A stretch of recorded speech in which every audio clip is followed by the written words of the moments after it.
Warning. This program contains coarse humor and a sense of language that some people might not share. Viewer discretion is advised.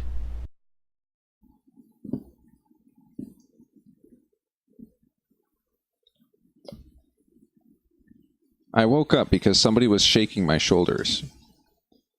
It was too hard for me to not open my eyes. It was too hard for me to open my eyes, so I just whined pathetically. Get up already. You're going, Miss Lana. Once I realized it was Olga Dmitrievna what Olga Dmitrievna wanted from me, and what time it was, I rolled over to face the wall. I was so tired that I wanted to choke the camp leader, just so she would quit disturbing my recovery from a hellish yesterday. Samuel, get up immediately. I mustered up my strength, opened my eyes, and sat up. Olga Dmitrievna, I understand, but I had a hard day yesterday. Can I sleep in at least today? I started pleading. It's out of the question. Lineup is mandatory for every pioneer. And you've already missed it a few times. My head went completely numb, so I just couldn't find any arguments against that. In a couple of minutes, we were already standing at the square. I dozed off, taking great pains to not fall asleep on my feet, so I missed everything that Olga Dmitrievna announced. The majority of the pioneers seemed to feel the same. Electronic yawned constantly, Alyssa had huge baggy eyes, only Oleana seemed to be full of health and energy as always. I swept my eyes over the lineup again, and couldn't find Lena. That's odd. Generally, she's a diligent, committed girl. It's unlike her to miss such events. On the other hand, that was too much for her yesterday, such stress. She's probably depressed. Although such behavior from her was very surprising. I mean, I'd suspected that she was not the kind of person she wanted others to see as... I'd suspected that she was not the kind of person she wanted others to see her as, but I never expected such a drastic change. Lena, amazingly, somehow reminded me of Alyssa, even more harsh and brutal at times. And now I was not sure how to behave around her. I was simply afraid of her. Finally, lineup was over and the pioneers dragged themselves off to breakfast. Miku caught up with me near the canteen.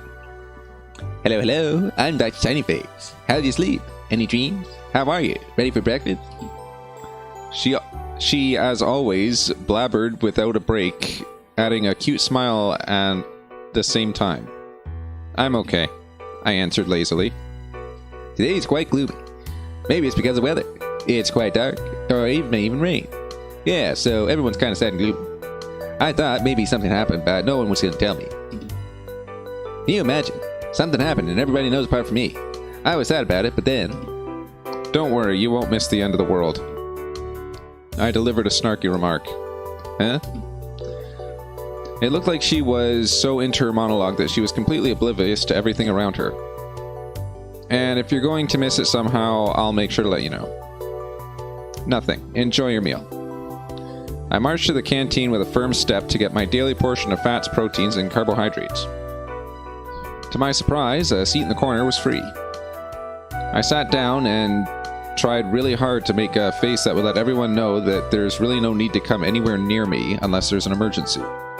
I just wanted to sit alone and think. Moreover, keeping my mind off of other things was making me less sleepy.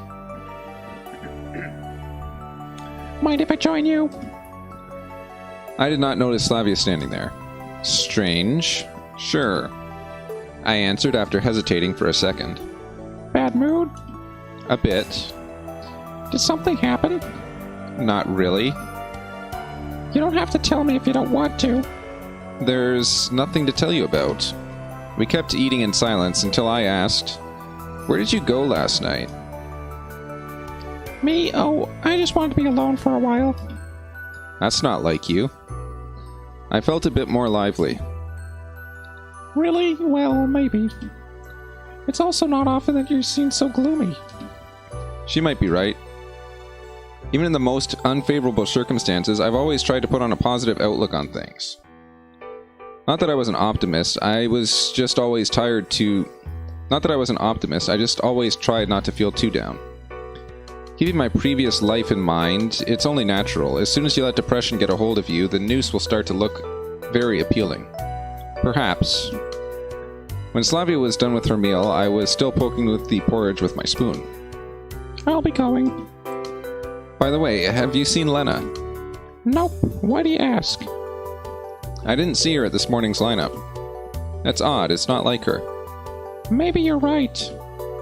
I don't think it's a big deal, to be honest. Yes, of course, I was just wondering. I sat for a few more minutes in place, then headed outside without finishing my breakfast. Today was quite gloomy. The first gloomy day during my time here. I'd kind of gotten used to the bright burning sun. The heat that would only subside in the evening seemed to be an irreplaceable component of this place. It looks like even here the weather changes after all. Almost like it's matching my mood. It looks like just more proof that this place, or its creators, are sentient and have a great storytelling skills. Sometimes I really wanted to focus on a single theory of mine, concentrate on it, and forget about all other things. Just to decide for myself that it's done by aliens, or I am in a parallel universe. Or witchcraft or military experiments, just to pick one and be done with it. To stop thinking about all possible explanations of the situation, constantly jumping from one to the other. Just to focus on a single one. But it's impossible. I have almost no facts about anything. Nothing extraordinary has happened to me here yet. Yet some odd things took place, but they can and do happen in the real world too. After yet another cycle of similar thoughts, I found myself at the bus stop of Route 410 at the front gates of Savinok. No answers, no hints, no clues. I was walking wherever my legs were taking me.